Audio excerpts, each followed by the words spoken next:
This podcast is brought to you by New Life Ministries. Welcome to the Every Man's Battle podcast. I'm your host, JJ West. On this podcast, you will hear honest conversation and encouragement for living a life of sexual integrity. Let's get to today's episode. Welcome back to the Every Man's Battle podcast. We're so glad that you've joined us. I am JJ West. I'm a licensed marriage and family therapist, and I work primarily with individuals and couples dealing with sexual integrity issues. And I also get to serve as one of the presenters at the Every Man's Battle Intensive. And I'm alongside Doug Barnes. Hi, JJ. Yeah, my name is Doug Barnes. I'm a licensed professional counselor. I work at the Intensive as a group facilitator. And my focus also is individuals, especially men who are struggling with sexual integrity and the redemption of the relationships through my couples work. So I'm just thrilled to be here. I think this is awesome. Yeah. And we are, as you can see, we're together for this recording, for this episode, which is episode 8. And we are going to be talking about fighting the battle when you're single. What does it mean? What's different about fighting the battle when you're single versus when you're married? Is there any difference? Is it just stage of life? I think that there are some fundamental differences, and we're going to dig into those as we talk about what it means to fight the battle as a single person. So one of the things that I start with that comes to mind when I think about the difference between someone who's fighting the battle when they're single versus married is this whole idea of an internal versus an external conscience. For a lot of guys, and you can speak to this as well, Doug, I'm sure you've had this experience. We have married guys who say somewhere along the way in the recovery journey, you know, if I wasn't married, I don't know if I would be here. I don't know if I would be trying to get healthy. I think I would still be acting out. But because I'm married, because I have this relationship with this person who is encouraging, cajoling, requiring me to work on this, I'm working on it, right? So they have this external conscience. But as a single person, you don't have that. You don't have that built in, right? Right. So you have to really develop this internal conscience, this internal motivator, if you will, for desiring integrity and living in integrity, walking in a way that honors and pleases God, right? Right. Walking in purity. And going back to your comment about married or not, we sometimes experience the good versus bad argument. Mm-hmm. Like, what do I need to do to make good decisions? What do I need to do when I make bad decisions? Mm-hmm. And sometimes the married guys, you know, we look to our spouses, we have a conversation, but to be single is completely different because I need some of that inside of me. Mm-hmm. I can make that agency work for me to make those good decisions.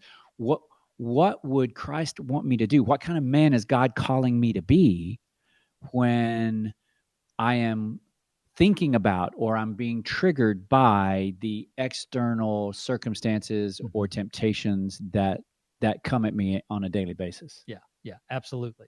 Right. So, and part of that is in developing my own walk with the Lord and understanding what He says is good for me, not good for me, walking through that. And it's also in developing a community around me that helps me know what is good for me and what's not good for me. Like as a single person, it's essential that you have people in your life who are sharpening you as iron sharpens iron, who are spurring you on to love and good deeds.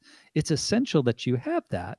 And so where is your band of brothers? Where's your community? Who is challenging you in the ways that you think about your sexuality, in the ways that you practice your sexuality?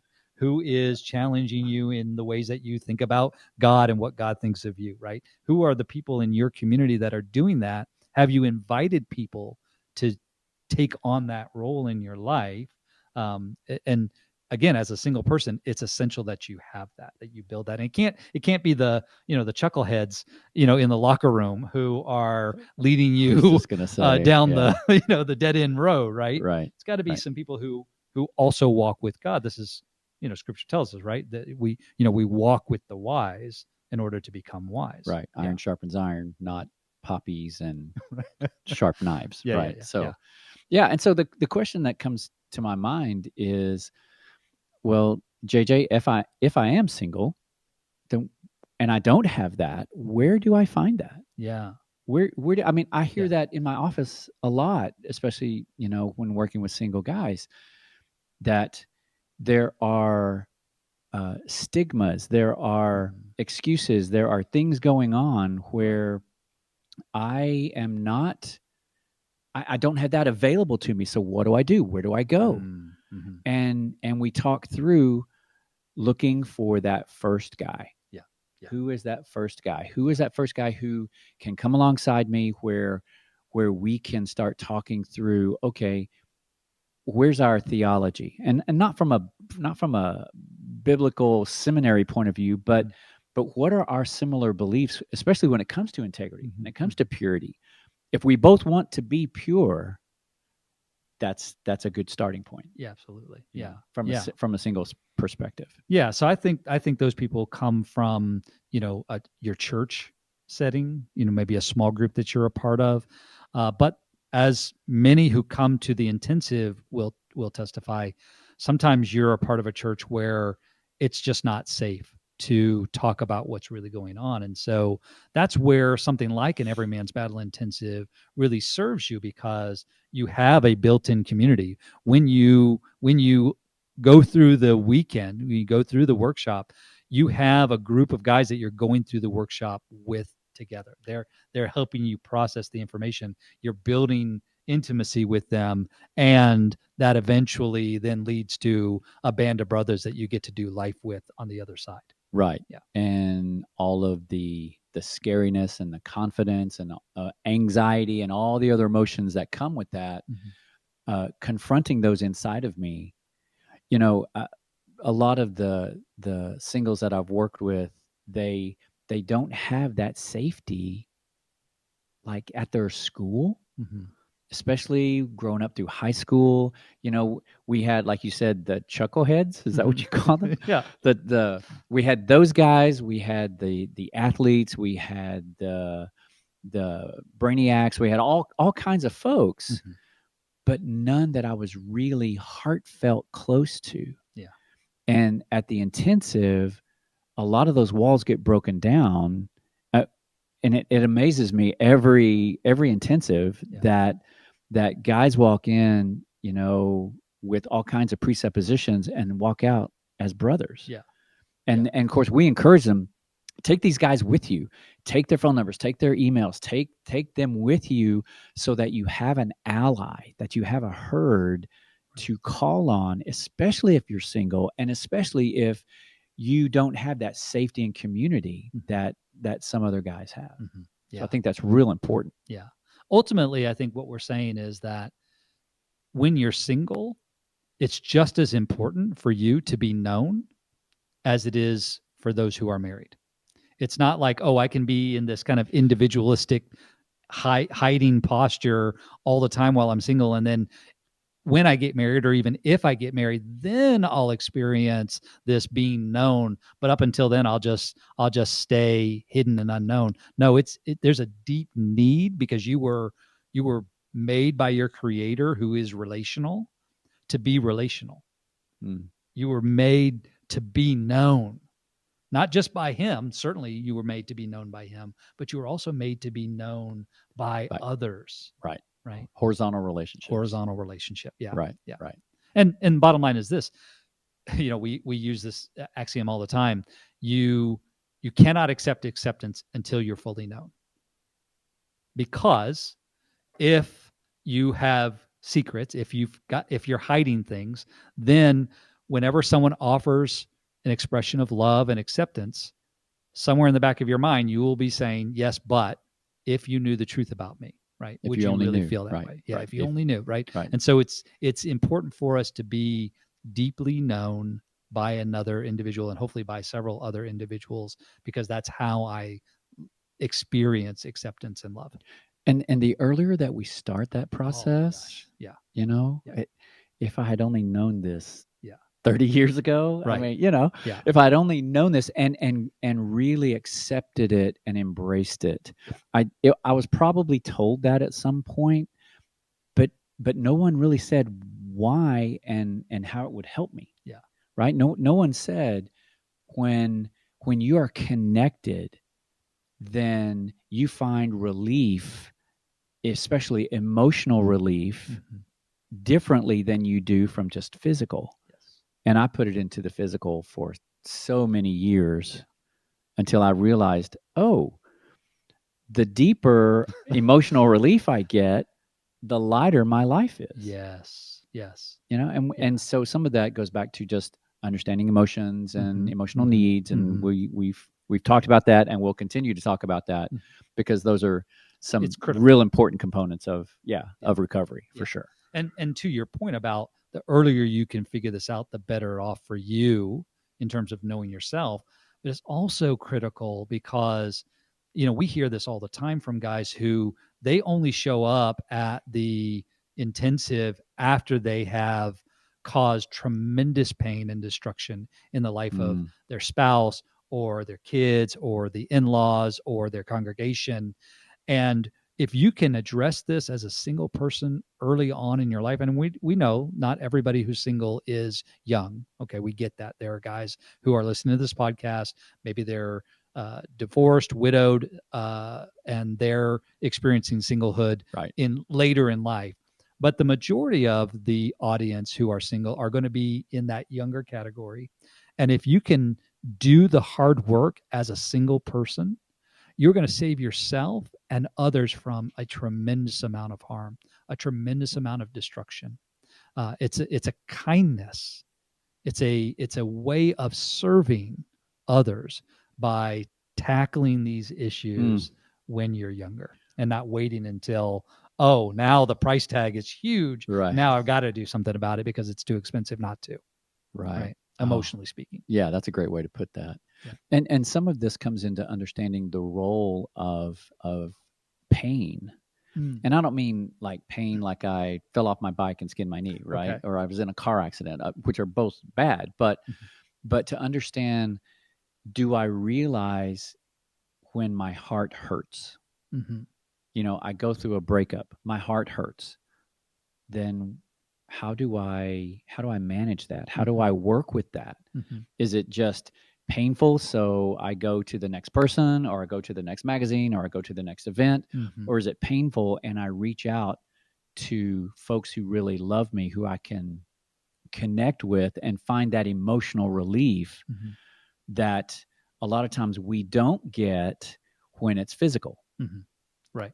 And so understanding that role, I think, is real important as well, to understand that even though I may be young, okay, so if I'm late teens, early 20s, late 20s, early 30s, haven't lived a whole lot of life yet, but there are scars in my life. Right. Even if I've had a great childhood, we hear this all the time in our practice, right? Yeah. And we hear it at the intensive. Yeah.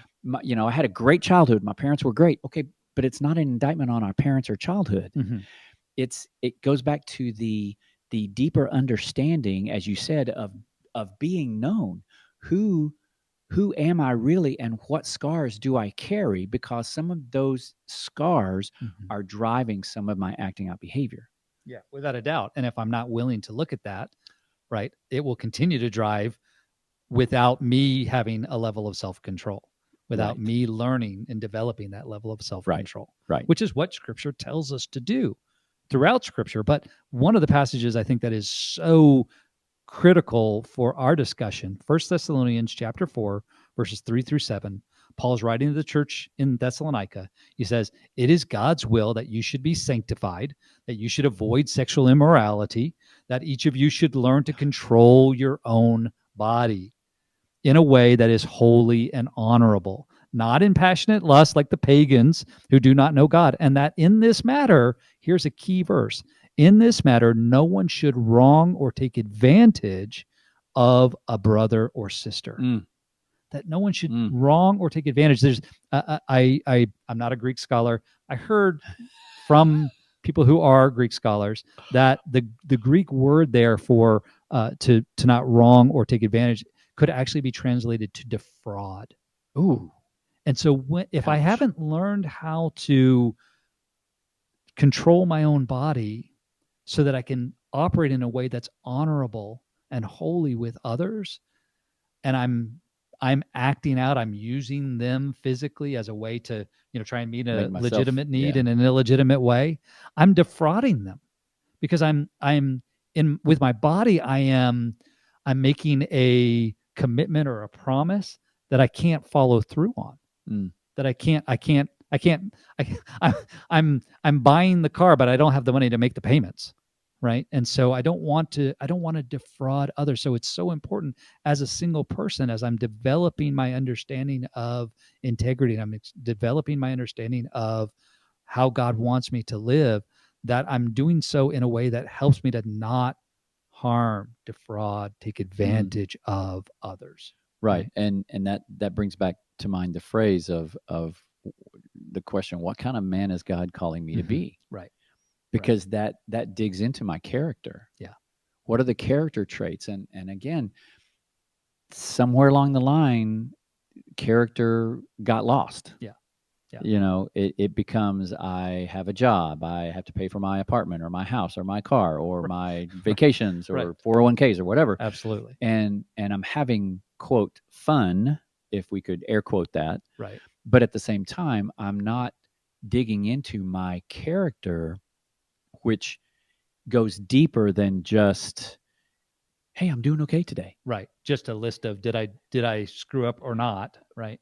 Right. The checking the box. Right. Or not checking the box. Right. Yeah. Right. It goes way beyond that. And to that point, one of the things that I think is so valuable when I'm single, when I'm wrestling with this question, is actually taking the time to do a deep dive in developing a theology of the goodness of pleasure and sexuality and sensuality. 5 years ago, I had been in porn addiction, and I'd had a sexual relationship out of marriage. Every day, men struggle with sexual integrity, impure thoughts, strip clubs, affairs, pornography. For over 20 years, New Life Ministries has been helping men regain their integrity through their one-of-a-kind Every Man's Battle Intensive, and it's coming to a city near you. To find out more, call 1-800-NEW-LIFE or go to newlife.com. 1-800-NEWLIFE. Like, I don't know about for you, but for me, and you can go back in season 1, listen to my story, and you'll understand a little bit more of why. But I grew up with this belief that pleasure was a dirty word, that to talk about things that were pleasurable, to use the word pleasure and talk about things that were pleasurable was somehow, it was taboo. Right. It was Right. It was to be, not to be talked about in good company. Right. We don't share those things. This is something to be done in secret and only talked about in secret. We don't share those things with others. And I think for a lot of us, there's a lot of people who experience the purity culture of the 90s and the early 2000s, and well-meaning people. Okay. I'm not trying to bash anybody, but there were some consequences to some of the information, some of the ideas that came through the purity culture movement. And I think one of the things was this belief that somehow sexuality, sensuality, and pleasure were bad or wrong or to be avoided at all cost until you get married. And then on your wedding night, everything is fair game. then everything's terrific. But up until then, you don't even think about pleasure. Don't even think about sensuality. Don't experience it. Don't want it. And if you do, feel bad about it. Right. And so there was this sense of, if I have a sexual desire, that's wrong. I have to stifle that. I can't talk about it with anyone. Right. I can't share. And I certainly couldn't glory in it. I couldn't say, oh, the fact that I am a sexual being made by God, like it was God's idea. God came up with the whole thing. He designed the whole thing. The fact that you're a sexual being with sexual desire, that you get aroused by things. That was God's plan. That was God's design. I mean, to experience sexual arousal and to say, "Oh, this is good," like that was totally foreign in the purity culture movement. Right. But to me, some of that goes back to, okay, who taught me about my sexuality and my sensuality and the arousal, and it was good and bad and how to manage it. I mean, I wasn't taught that. No. Well, I was taught through silence. Right. Okay. I was taught through silence because Point we taken. didn't talk about sex and sexuality in my family at all. Yeah. And the silence was deafening. What that silence communicated was, this is taboo. This is only to be done behind closed doors, never to be discussed. There's something wrong or dirty about this. And so then my education came through the magazines, the pornographic magazines. And did that give me a skewed view of sexuality? Right. Without a doubt. Yeah. Did that give me a skewed view of pleasure? Without a doubt. Because was it God honoring sexuality and pleasure? No. Right. It was self-centered, self-gratifying. I use the analogy of a funhouse mirror. Okay. Say more. The skewed view. Oh, yeah. Right. Yeah. So you walk past one mirror and your head's real big and your body's real little, and you walk past the next one and your body's real big and your head's real little. Yeah. But that's how we have a tendency to view, because we don't have any other voices in our lives that say, God designed this for you and your mate. Yes. And your spouse. Yeah. And as you did, I learned through peers and magazines and film and whatever that's what I thought sexuality was about. I mean, I didn't know it then, and that's why I'm speaking to this, especially to singles, because we learn what it's about through horizontal relationships, but that doesn't mean they know what it's about either. Right. The blind leading the blind. Yeah, sort of. Yeah. And that's dangerous. So can I say to all the singles who are listening to this podcast, your sexuality is good. Very good. It doesn't become good when you get married. Your sexuality right now is good. Now, that doesn't mean everything you've done with your sexuality is good. That doesn't mean that every way that you try and express your sexuality is good, but your sexuality is good. God designed you as a sexual being, and he said, this is good. This is very good. I love what I have done. I love my handiwork. God created you as a sexual being. And so I want to dispel that myth that somehow your sexuality is bad or wrong or broken. And, there's so many times when I was like, God, please take this desire away. My sexuality, my sexual desire is broken. Look at all the destruction that it's caused. It must be bad. Yeah. Take it away. Yeah. Right. And I think if God could have, sat me down and had a conversation, I think he would have said, JJ, no, your desire is not good. I don't want to get rid of that. I don't want to throw that away. I don't want to take out your engine. I want you to learn how to use it in ways that honor me. Right. How to drive on the right side of the road. Exactly. And not causing Crash. more destruction. Yeah. Yeah. So let me say another word though to this, because I think this is also important. Some of the audience may be listening because you're a parent who has a teen boy, and maybe you're wondering if he is already looking at pornography, or maybe you've already discovered that he is, or the exposure to pornography. Yeah. Right. What I can I plead with you, please, if you haven't already responded, please don't shame him for his sexual desire that God gave him. Please don't communicate to him, you are bad or broken, or you shouldn't be wanting this. You shouldn't want. What is wrong with you that you're looking at these images or these videos, or looking through those windows, or whatever it is that he's doing? Don't shame him for his sexual desire that God gave him. And if you did, if as a parent you were you didn't learn how to do this, and you found your son's internet history and he's been looking at pornography, and you went into his room. I can't believe you did this, and you're grounded for a month, and blah blah blah, and it's disgusting. I can't believe you look at these sorts of things. If you did that, there's room to go and make amends. Yes. There's room to go and say, man, I did not handle that well. I'm so sorry. Please forgive me.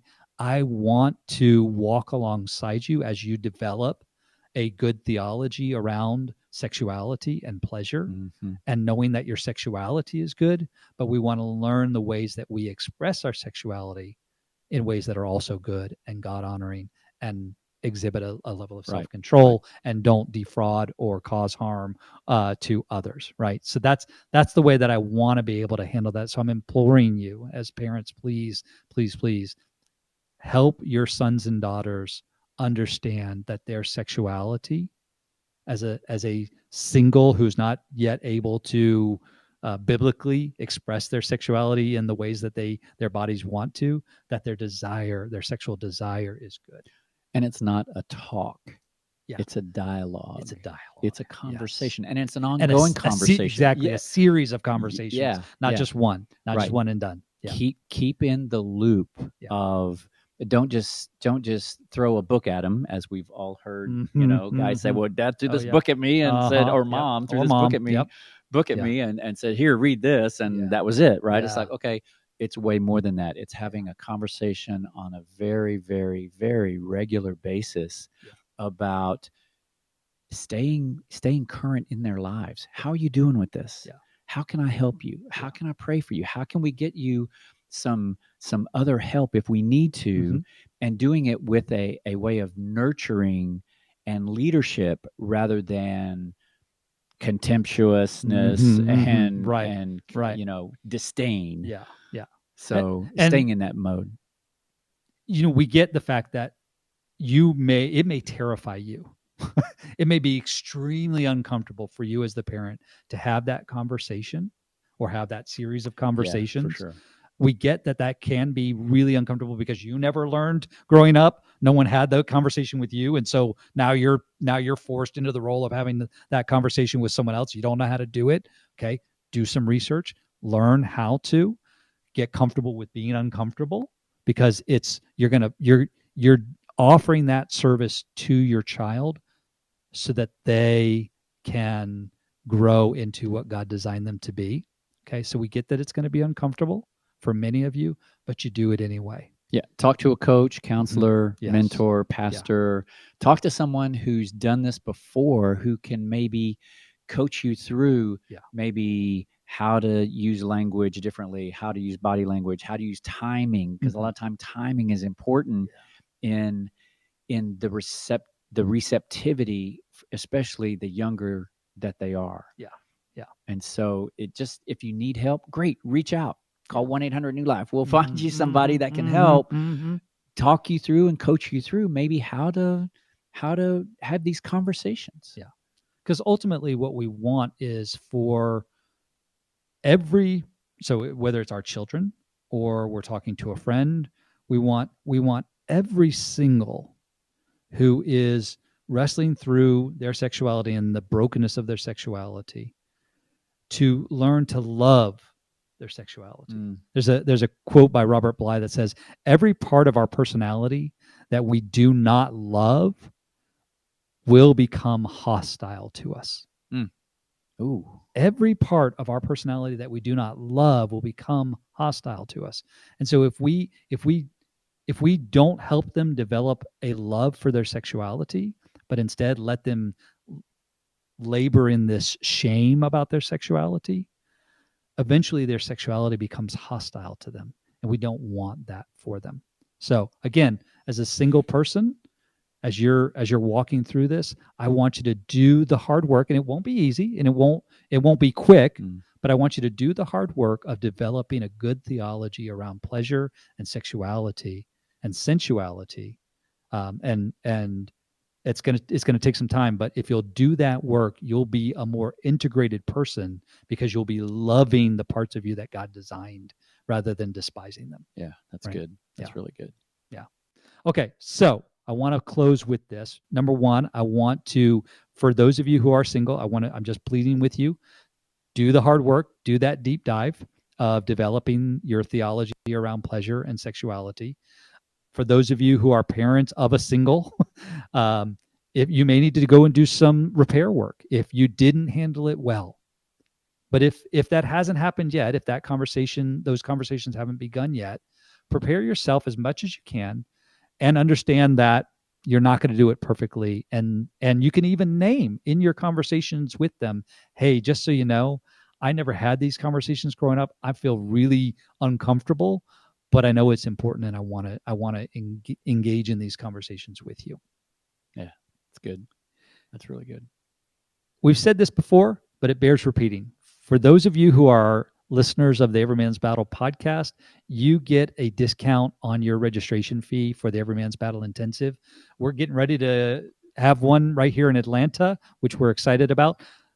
You get $100 discount on your registration fee. So if you just put in the discount code EMBPOD, EMBPOD, you'll get that discount.